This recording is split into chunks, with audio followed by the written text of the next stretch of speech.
अस्सलाम वालेकुम students, I hope आप सब लोग ठीक होंगे। लास्ट डे हम लोगों ने लेक्चर नंबर थ्री में बात की थी, चैप्टर नंबर 3 की periodic table and periodicity of properties. उसमें हम लोगों ने बात की थी atomic size and atomic radius के ऊपर। आज जो हमारा नेक्स्ट टॉपिक है वो होगा शील्डिंग इफेक्ट। नेक्स्ट बिल्कुल atomic size and atomic radius से नेक्स्ट टॉपिक है शील्डिंग इफेक्ट। शील्डिंग इफेक्ट में सबसे पहले हम लोग बात करेंगे इफेक्टिव न्यूक्लियर चार्ज की और इन दोनों का रिलेशन देखेंगे कि इफेक्टिव न्यूक्लियर चार्ज और शील्डिंग इफेक्ट इन दोनों का आपस में क्या रिलेशनशिप है। तो उससे पहले हम लोग ये देखते हैं कि मैंने यहाँ पे ड्रॉ किया। अगर आप लोगों को याद हो, हम लोगों ने सेकंड चैप्टर में बात की थी शेल्स के ऊपर और सब शेल्स के ऊपर। उसके अलावा हम लोगों ने ग्रुप्स की भी बात की थी और पीरियड्स की बात भी की थी। तो हम लोग ये देखते हैं, आज हम लोग बात करेंगे शेल्स होते हैं दो तरह के, एक इनर शेल और एक होते हैं वैलेंस शेल। इनर शेल तो आप लोगों को पता ही होगा कि ये तो अंदर वाले शेल इन्हें हम लोग क्या कहेंगे, इनर शेल। और वैलेंस शेल को हम लोग कहते हैं, दूसरा नाम देते हैं आउटर मोस्ट शेल का भी, यानी कि आउटर मोस्ट शेल को हम लोग दूसरा नाम क्या देते हैं, वैलेंस शेल का। अब वैलेंस शेल इसे क्यों कहते हैं, क्योंकि सबसे पहले पॉइंट लिखा हुआ valence shell decide the valency and second one is valence shell electrons participate in bond formation. यानी हम लोग ये देखते हैं कि वैलेंस शेल का काम होता है कि ये वैलेंसी को क्या करता है, डिसाइड करता है। और वैलेंस शेल के जो इलेक्ट्रॉन्स होते हैं वही बॉन्ड फॉर्मेशन में हिस्सा लेते हैं, जो हम लोग फोर्थ चैप्टर में पढ़ेंगे कि बॉन्ड कितने तरह के होते हैं, कौन कौन सी टाइप्स हो गए इनकी। तो ये हमारे पास होगी बात किसकी, शेल्स की। यानी दो तरह के हो गए, एक हो गए इनर शेल्स और एक हो गए valence shell which are also known as outermost shells. अब मैं अगर एग्जांपल, मैंने यहाँ पे एक एग्जांपल पहले से एक स्ट्रक्चर ड्रॉ किया हुआ है। ये मैंने एग्जांपल लिया है सोडियम एटम की। यानी हम लोग ये देखेंगे सोडियम का एटॉमिक नंबर हम लोगों ने लास्ट टाइम में पढ़ा था 11 होता है। इसका मतलब क्या होगा, 11 ही प्रोटॉन्स होंगे और 11 ही इलेक्ट्रॉन्स होंगे। तो यहाँ मैंने मेंशन किया हुआ 11 प्रोटॉन्स एंड 11 इलेक्ट्रॉन। अब ये मैंने बनाए हुए शेल्स। अब शेल्स के अंदर हमारे पास क्या होता है, number of protons and number of neutrons given होते हैं। अब इसके मुताबिक हम लोग ये देखेंगे कि 11 प्रोटॉन्स हैं और 11 ही इलेक्ट्रॉन्स हैं। तो इसमें हमारे पास शील्डिंग इफेक्ट या इफेक्टिव न्यूक्लियर चार्ज का क्या हमारे पास रिलेशनशिप बनता है। अब ये देखें, हम लोग ये देखेंगे कि न्यूक्लियस की अट्रैक्शन, हम लोग असल में बात करते हैं शील्डिंग इफेक्ट के ऊपर कि न्यूक्लियस के अट्रैक्शन का क्या असर पड़ेगा इसके ऊपर और इफेक्टिव न्यूक्लियर चार्ज के ऊपर। अब अगर मैं यहाँ पे देखूँ, जितने हम लोग ये देखेंगे कि न्यूक्लियस के अट्रैक्शन का मतलब कि जितने ज़्यादा शेल्स होते जाएंगे उतना ही हम लोग देखते हैं अपने, ये हमारे पास क्या है, न्यूक्लियस है और ये हमारे पास क्या है, वैलेंस शेल। अब जितना न्यूक्लियस का और वैलेंस शेल का डिस्टेंस ज़्यादा होता जाएगा उतनी ही अट्रैक्शन कम होती जाएगी।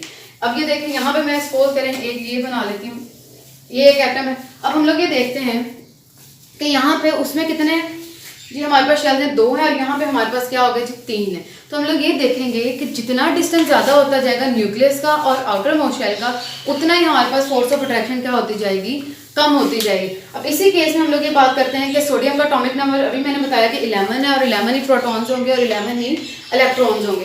तो हम लोग यहाँ पे भी यही बात करेंगे कि फोर्स ऑफ अट्रैक्शन का यहाँ पे क्या रिलेशनशिप होगा। अब अगर हम लोग ये देखें तो न्यूक्लियस की जो मैंने यहाँ पे डेफिनेशन लिखी है, nucleus attraction more on inner shells, यानी कि जो न्यूक्लियस की अट्रैक्शन है वो ज़्यादातर कहाँ पे है, इनर शेल्स के ऊपर है।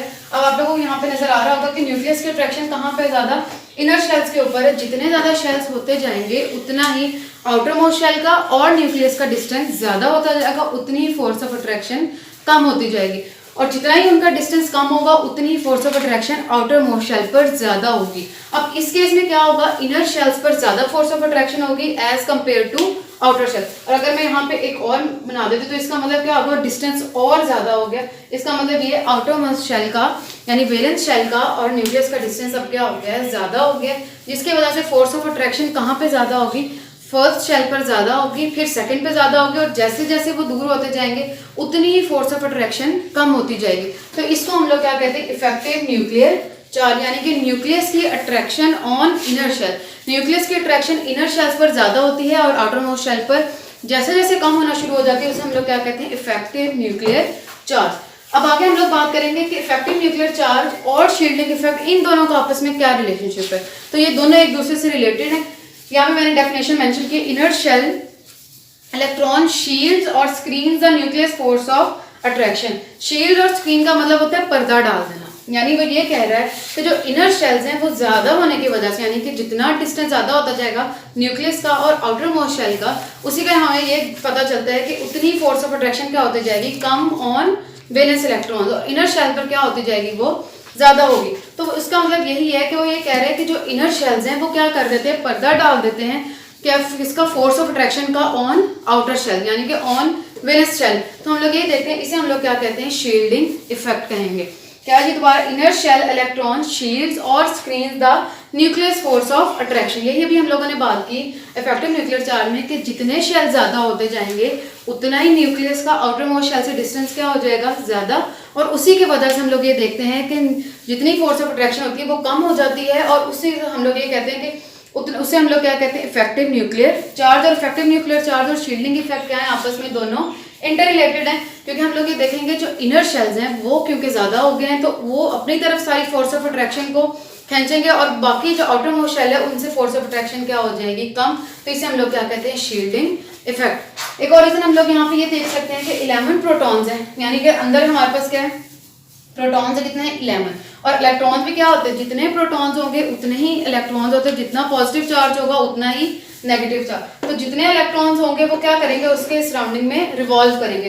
तो हम लोग ये कहते हैं कि जो प्रोटॉन्स होते हैं, जो पॉजिटिव चार्ज हैं, जो 11 है यहाँ पे, वो क्या हो जाएंगे, यहाँ पे कंडेंस होना शुरू हो जाते हैं एक ही जगह पे, और इलेक्ट्रॉन्स क्या करते हैं, उनके इर्द गिर्द रिवॉल्व करते हैं, जिसकी वजह से हम लोग ये कहेंगे कि यहाँ पे फर्स्ट शेल पर ज्यादा फोर्स ऑफ अट्रैक्शन होगी, सेकेंड पे फिर जाएगी, और फिर जब आगे आगे जाएगी तो उतनी ही वो क्या होती जाएगी, कम। और इसी को हम लोग क्या कहते हैं, effective nuclear charge, ZEFF, and it is also related to shielding effect. अब हम लोग इनके ट्रेंड्स के ऊपर बात करेंगे, trend in period and trend in group. Period में हम लोग ये देखेंगे कि शील्डिंग इफेक्ट सेम होगा। अब ये क्यों सेम होगा, नीचे रीजन मेंशन है। जी इंक्रीजेस का मतलब ये नंबर ऑफ प्रोटॉन इंक्रीजेस, यानी एटॉमिक नंबर जैसे जैसे बढ़ेगा नंबर ऑफ प्रोटॉन्स क्या होंगे, इंक्रीज होंगे। और आप लोगों को पता है नंबर ऑफ प्रोटॉन जितने होते हैं सेम नंबर ऑफ इलेक्ट्रॉन्स होते हैं, तो नंबर ऑफ इलेक्ट्रॉन भी इंक्रीजेस। तो अब ये देखें जितने प्रोटॉन है उतने ही इलेक्ट्रॉन है, तो ये दोनों क्या हो गए, सेम। तो फोर्स ऑफ अट्रैक्शन भी क्या रहेगी, सेम। जितने प्रोटॉन पे होंगे उतने ही इलेक्ट्रॉन है, तो फोर्स ऑफ अट्रैक्शन यहाँ पे क्या होगी, सेम। तो हमारे पास क्या होगा, शील्डिंग इफेक्ट भी सेम ही जाएगा। अब अगर हम लोग ग्रुप की बात करें तो कहा जाता है कि शील्डिंग इफेक्ट ग्रुप में क्या होता है, इंक्रीज। अब मैंने आप लोगों को सामने ये एग्जांपल ली है, ये मैंने ले लिया ग्रुप नंबर 1 से, और यहाँ पे मैंने पीरियड मेंशन कर दी। एक एग्जांपल मैं ले लेती हूँ पीरियड नंबर 2 से, और एक एग्जांपल मैं ले लेती हूँ पीरियड नंबर 5 से। अब पीरियड नंबर 2 में है तो हम लोगों ने ये लास्ट टाइम बात की थी कि पीरियड क्या डिसाइड करते हैं, नंबर ऑफ शेल्स को, और ग्रुप क्या डिसाइड करते हैं, नंबर ऑफ इलेक्ट्रॉन्स को।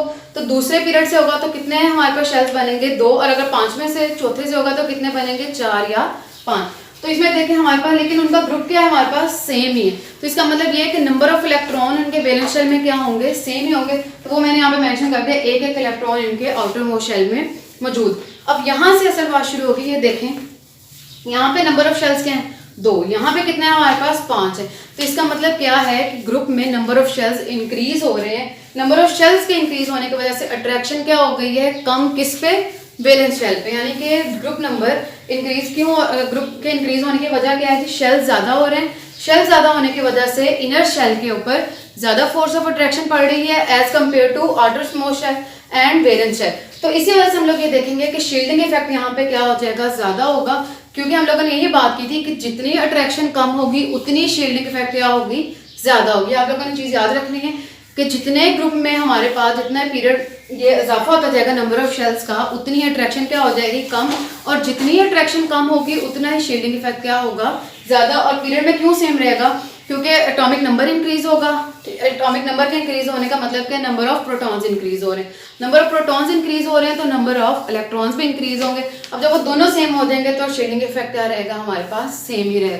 तो ये आप लोगों का आज का टॉपिक था शील्डिंग इफेक्ट के ऊपर। अब अगर हम लोग इससे एक्सरसाइज से रिलेट करें, कितने क्वेश्चंस हुए हैं,